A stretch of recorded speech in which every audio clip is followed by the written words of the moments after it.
Kita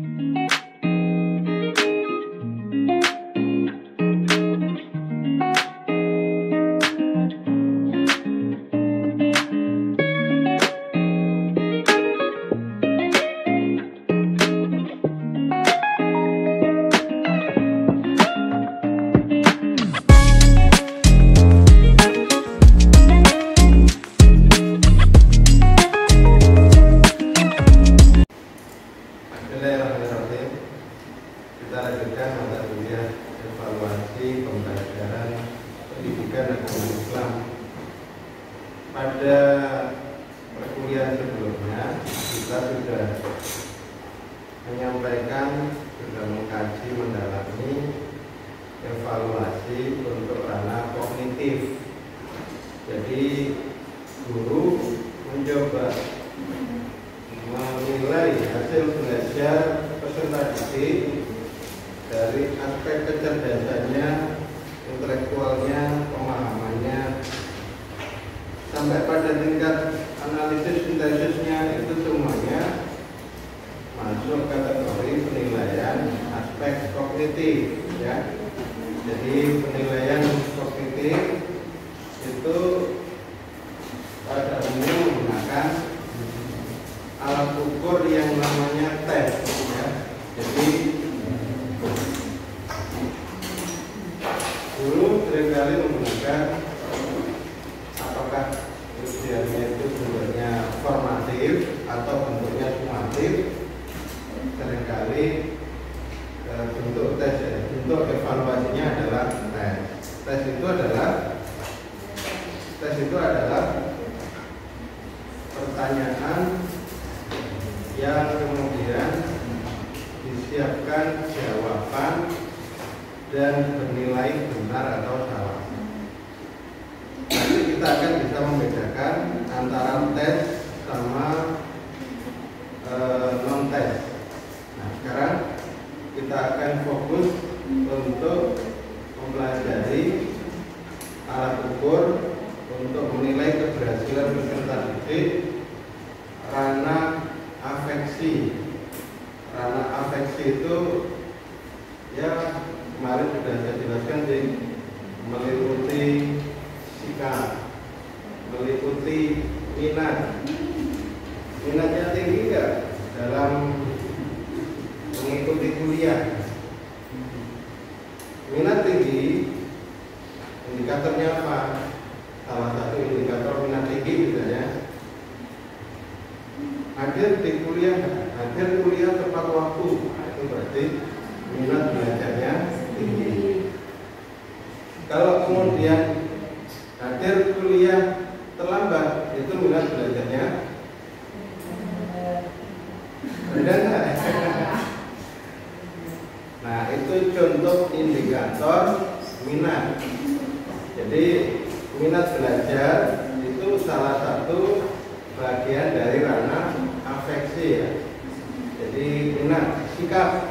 Nah, sekarang kamu setuju nggak dengan kurikulum merdeka?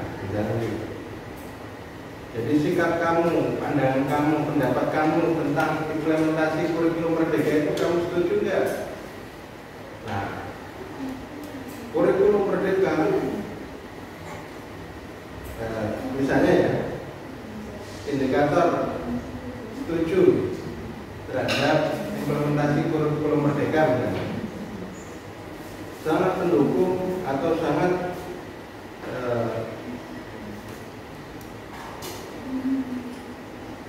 mengapresiasi dan mengetahui manfaat kurikulum merdeka. Misalnya begini, kurikulum merdeka memiliki dampak yang baik bagi perkembangan peserta didik. A, sangat setuju. B, setuju. Terus terakhir, sangat tidak setuju. Nah, itu yang terakhir, kalau dijawab sangat tidak setuju, berarti indikasi sikapnya apa? Sikapnya tidak mendukung terhadap kurikulum merdeka. Masih belum ini, ya? Belum nyata. Oke, perhatikan. Sikap terhadap kurikulum merdeka. Nah, indikatornya misalnya kita dianggap setuju atau tidak setuju terhadap penerapan kurikulum merdeka itu apabila melihat manfaatnya dianggap baik, manfaatnya dianggap besar. Nah, misalnya ditanya, kurikulum merdeka mampu meningkatkan mutu pendidikan. Terus dikasih pilihan jawaban sangat setuju, B, setuju, C, abstain atau ragu-ragu. Terus D, tidak setuju. Yang terakhir E, sangat tidak setuju. Sekarang pertanyaannya, kalau dia menjawab E, artinya dia mendukung atau tidak mendukung terhadap kurikulum merdeka? Kalau menjawab A, sangat mendukung ya. Kalau menjawab C,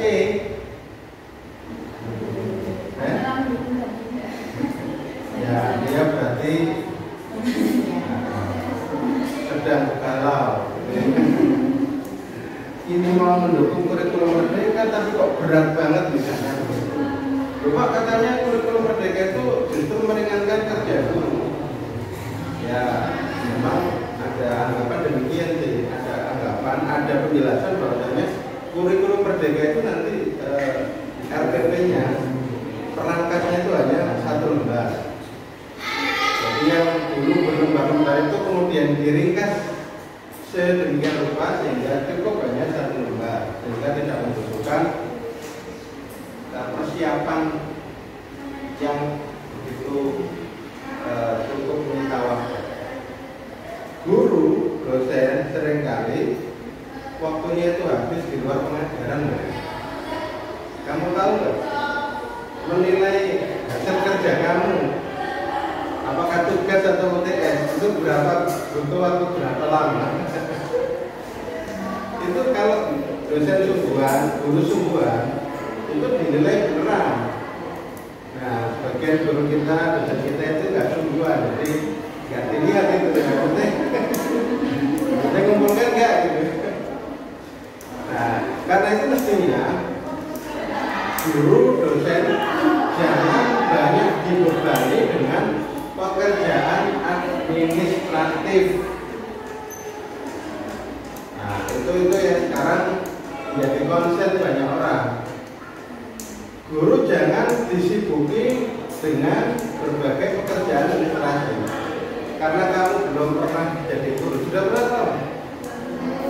Ya kalau guru non formal mungkin itu ya. Tapi kalau guru formal seperti di SD, SMP, MTS atau sampai dosen itu banyak yang harus disiapkan. Termasuk kalau dosen itu menyiapkan perangkat pembelajaran itu ada PBS, RBP, kontrak kuliah, UTS, UAS itu sudah harus siap di awal, harus di-approve oleh PPAI. Kalau nanti menyiapkan e-learning materi-materinya. Nah itu sebetulnya memang seringkali dikerjakan di awal semester ya.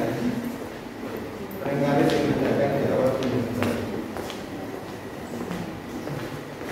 Jadi kurangnya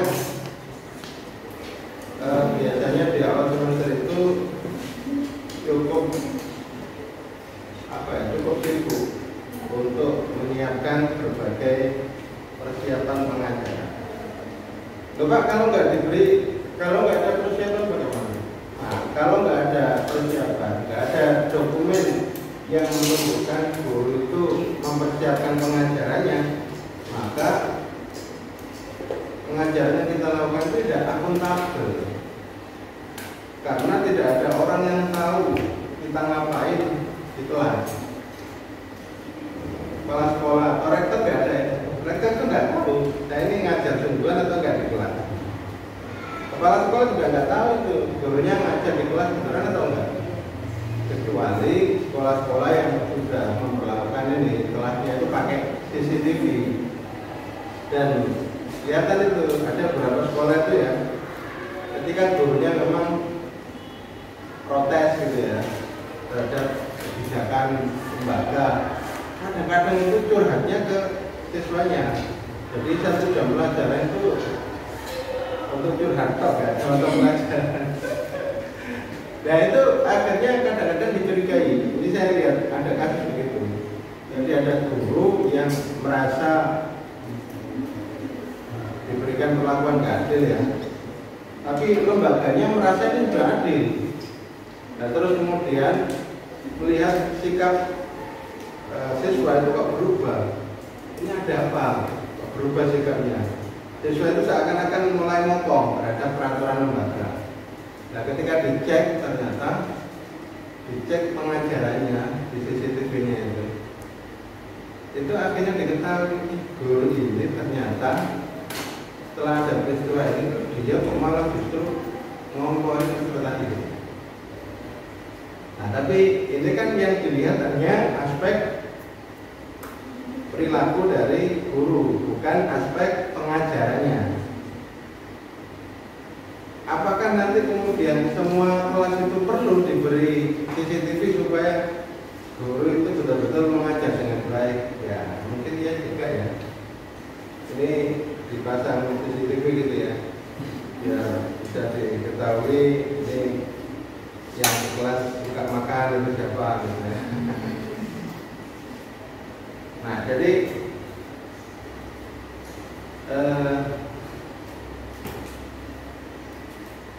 untuk implementasi kurikulum merdeka itu ternyata ada yang optimis, ada yang nggak optimis, dan salah satu yang menggembirakan itu katanya adalah perangkat pengajarannya lebih simpel, lebih sederhana, tidak memberatkan guru.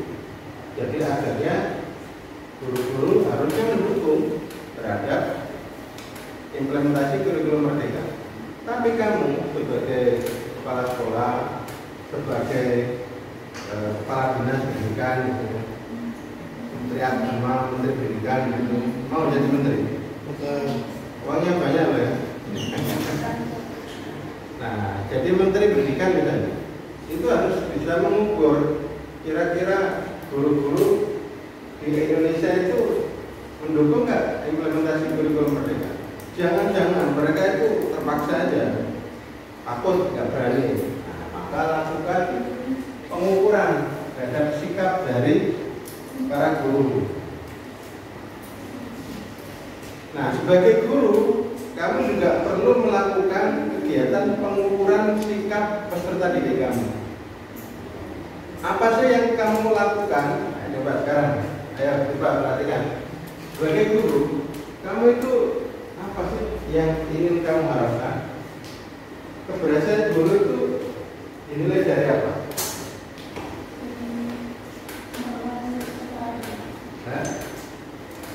Paling sederhana apa? Yang menjadi semacam indikator bahwasanya pembelajaran kamu itu berhasil. Ya, secara umum sih capaian pembelajaran, tapi secara sederhana itu dapat dibahasakan begini: belajar itu berhasil atau pengajaran itu berhasil jika terjadi perubahan perilaku. Loh, saya kan udah pernah nyampaikan itu kayaknya.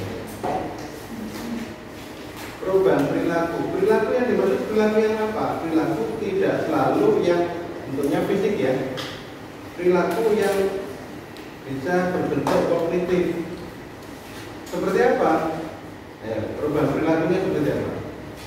Yang asalnya tidak tahu menjadi tahu, yang asalnya tidak mampu menjelaskan menjadi mampu menjelaskan. Nah, itu berarti ada perubahan perilaku dari aspek kognitif. Nah, jadi itu ada perubahan perilaku nggak setelah kamu melakukan pengajaran? Oh ada Pak. Yang dia asalnya nggak mampu menganalisis, sekarang dia mampu menganalisis. Oh ya oke. Itu kalau kognitif. kalau aspek afeksi, nah contohnya seperti apa?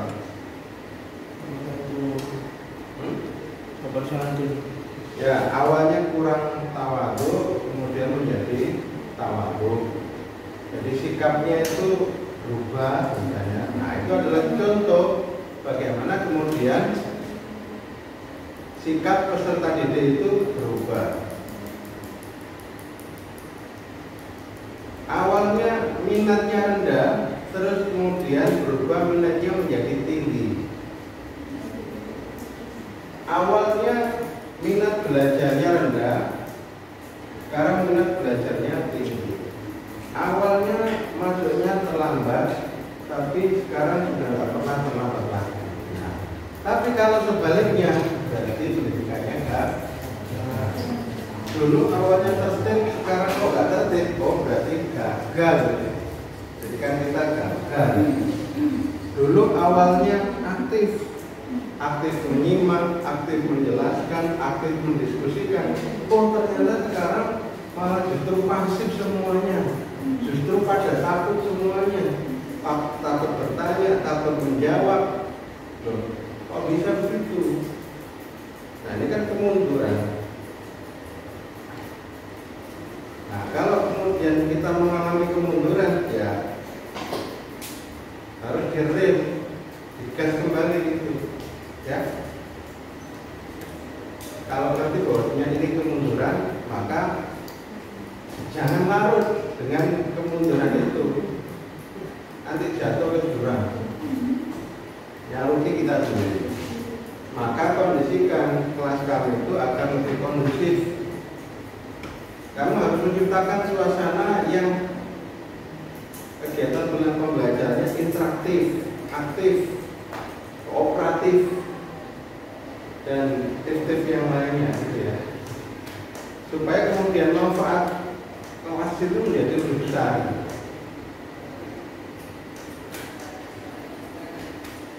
Oke,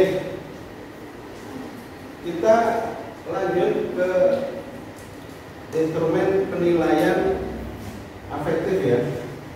Jadi kalau sebelumnya kita fokus ke instrumen penilaian kognitif, dan kamu sudah melakukan praktek penyusunan tes, sudah praktek uji validitas, sudah praktek uji reliabilitas. Nah sekarang kita praktek uji validitas dan reliabilitas untuk pengukuran non kognitif atau afektif. Sangat mudah sekali, dan kamu pasti akan senyum-senyum ketika menjalankannya. Tidak seperti yang kemarin ya. Kemarin sebetulnya sangat mudah juga. Yang agak susah itu kalau manual. Dan dahulu kala mahasiswa belajar itu secara manual, belum ada alat bantu teknologi informasi gitu, belum ada Excel gitu ya. Sehingga kemudian penerapan rumus poin di serial itu manual, penerapan rumus KL20 manual. Nah nanti penerapan rumus untuk produk moment Pearson sama Alpha Kronbach itu nanti kita gunakan SPSS. Sudah diinstal semuanya SPSS itu belum? Nah itu oh ya, oke. Itu salah satu bukti kamu itu minat belajarnya tinggi atau enggak. Kalau minat belajarnya tinggi, udah langsung diinstal kemarin.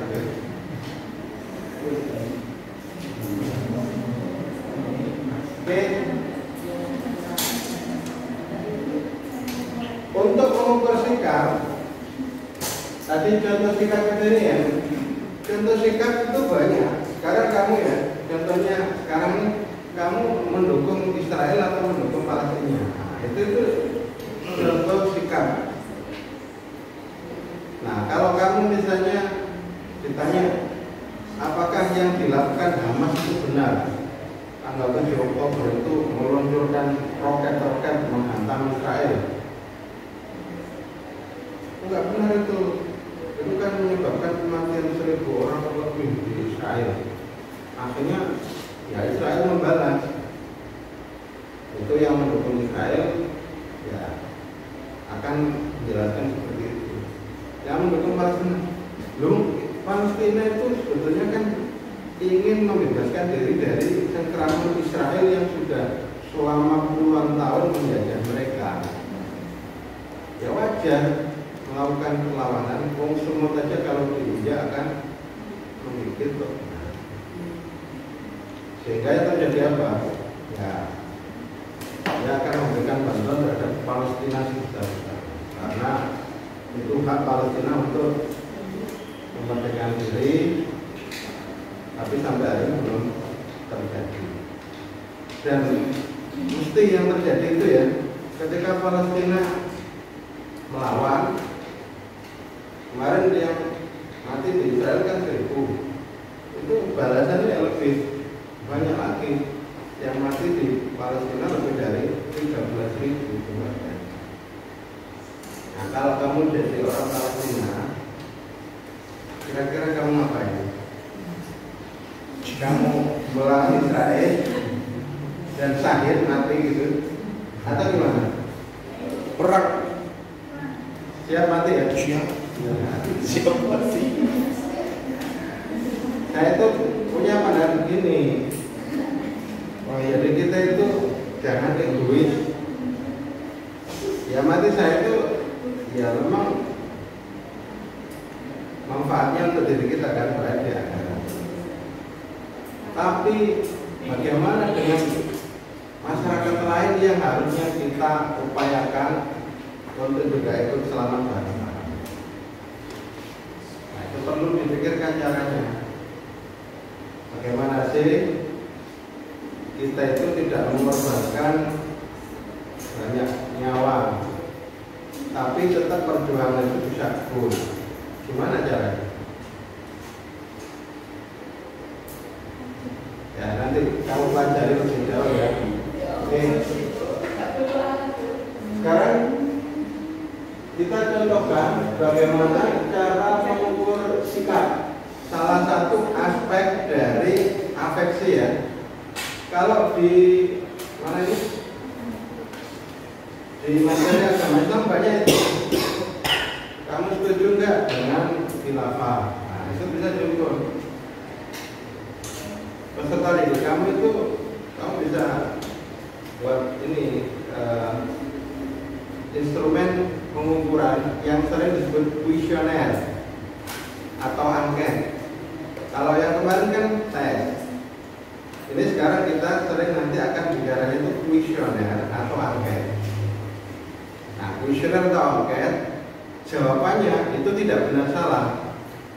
Jawabannya itu gradasi menurut skalanya. Kalau skala 5 ya 5, 4, 3, 2, 1. Seperti ini itu nggak ada nilai benar salah. Kalau tes itu nilainya benar salah. Kalau dia jawab benar dapat 1, kalau dia jawab salah dapat 0. Nah itu tes. Kalau ini enggak, ini nilainya gradasi, kontinum, tidak dikotomik. Kalau tes itu jawabannya itu bernilai dikotomik, berhadapan-hadapan gitu. Jika benar dapat 1, jika salah 0. Itu dikotomik namanya. Tapi kalau jawaban untuk skala sikap, untuk kuesioner, untuk angket, itu sebutannya kontinum. Kontinum itu apa ya? Ya berjenjang itu ya. Oke, nah secara umum pilihan jawabannya memang sangat setuju, ragu-ragu atau abstain, tidak mau menjawab misalnya, terus tidak setuju dan sangat tidak setuju. Nah, bagaimana Pak cara kita membuat pertanyaan-pertanyaannya? Lihatlah indikatornya. Kemarin kan sudah saya berikan tugas ya. Lihatlah ciri-cirinya. Dari ciri-ciri itulah kemudian dibuat pertanyaan atau pernyataan. Jadi bentuk kuesioner itu tidak selalu bentuknya pertanyaan ya. Seperti ini tidak berbentuk pertanyaan. Kurikulum Merdeka mampu meningkatkan mutu pendidikan. Tidak ada tanda tanyanya kan? Nah, bisa berbentuk pernyataan, bisa juga berbentuk pertanyaan, boleh. Tapi banyak yang tidak menggunakan kata tanya, cukup pernyataan terus nanti dia milih jawaban setuju atau tidak setuju. Oke, jadi salah satu yang perlu kita lakukan sebagai guru itu mengubah aspek afeksi peserta didik. Sikapnya itu berubah nggak?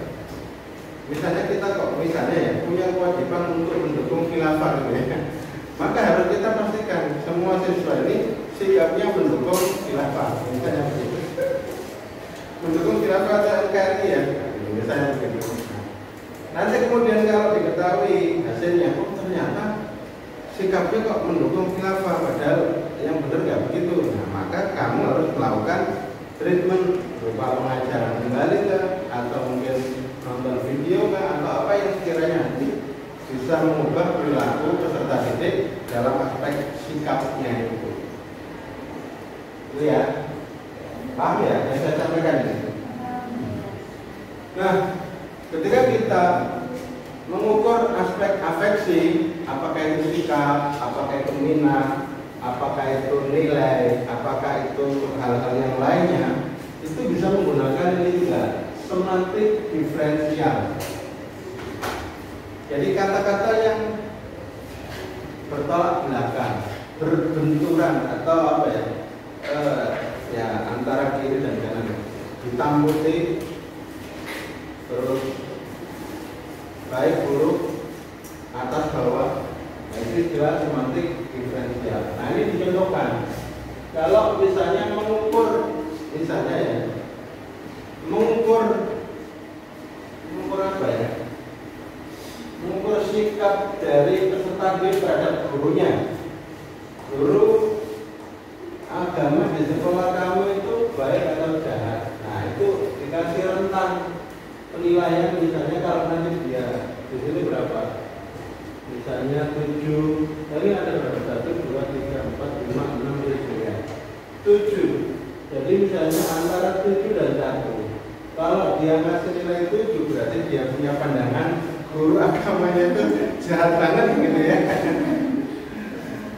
Nah itu jahat dan ramah, baik dan buruk. Kalau dia ngasih tergantung dari ini nilainya itu misalnya ya. Kalau ini mengukur sikap jahatnya, sikap buruk guru. Jadi nanti kalau dia nilai 7 di sini, itu berarti menandakan dia menilai gurunya sangat jahat. Tapi kalau nilai 7 di sini, nah ini berarti dia melihat gurunya sangat ya, tergantung nanti milih angkanya di mana. Kalau nanti nggak berupa angka, ya boleh dinyatakan misalnya 1 atau di mana. Nah itu menunjukkan dia nilainya lebih ke normal. Ini namanya semantik diferensial. Jadi kamu harus menemukan kata-kata yang berlawanan untuk mengukur dari persepsi atau sikap dari peserta didik misalnya. Ya terkait apa saja yang mau diukur.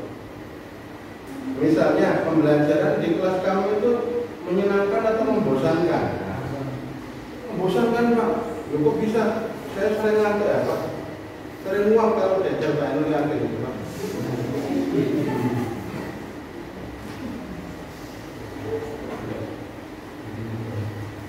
Itu ya. Oke, itu namanya semantik diferensial. Bedanya apa dengan skala sikap tadi? Coba, kamu bisa perhatikan. Jadi kamu boleh membuat kuesioner yang modelnya itu dengan jawaban saya setuju, ragu, tidak setuju, sama tidak setuju. Tapi bisa juga menggunakan dua kata yang saling ini berlawanan, tapi diberi rentang, diberi nilai boleh 5 juga dia nggak harus setuju. Tapi rumus awalnya memang 7. Ini yang diberikan oleh siapa ini? Osgood tahun 57 ya. Jadi menurut Oxford itu kita bisa mengukur sikap dari guru atau dari siapapun ya, termasuk siswa, itu dengan cara membuat kuesioner yang berdimensi semantik diferensial ya. Cukup sudah, terima kasih. Ya udah, kita terima kasih aja ya.